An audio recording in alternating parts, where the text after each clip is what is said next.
લખપત તાલુકાના માણકાવાંડ જૂના ચાય વચ્ચે આવેલ કુંડી ધોધ વિસ્તારમાં મોડી રાત્રે નદીના વિસ્તારમાંથી મૃત હાલતમાં દીપડાનો મૃતદેહ મળી આવતા ભારે ખળભળાટ મચી જવા પામ્યો છે। તાત્કાલિક અસરથી લખપત વન વિભાગની ટીમ ઘટના સ્થળે દોડી જઈ મૃત હાલતમાં દીપડાનો કબજો લઈ પોસ્ટમોર્ટમ માટે મોકલી આપવામાં આવ્યો છે। હવે લખપત આમતક ન્યૂઝ બ્યુરોનો એક વિસ્તૃત અહેવાલ। લખપત તાલુકામાંથી મૃત હાલતમાં દીપડો મળી આવતા ભારે ખળભળાટ મચી જવા પામ્યો છે।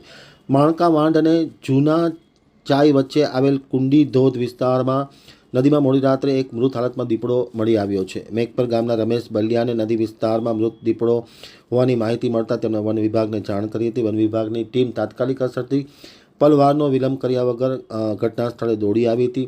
મૃત્યુ પામેલ હાલતમાં દીપડાનો કબજો લઈ પોસ્ટમોર્ટમ માટે મોકલી આપવામાં આવ્યો છે। કયા કારણોસર દીપડાનું મૃત્યુ થયું છે તે પોસ્ટમોર્ટમનો અહેવાલ આવ્યા બાદ જાણી શકાશે, પરંતુ કચ્છમાં દીપડાનું રહેઠાણ છે તે વાતને હવે પુષ્ટિ મળી રહી છે।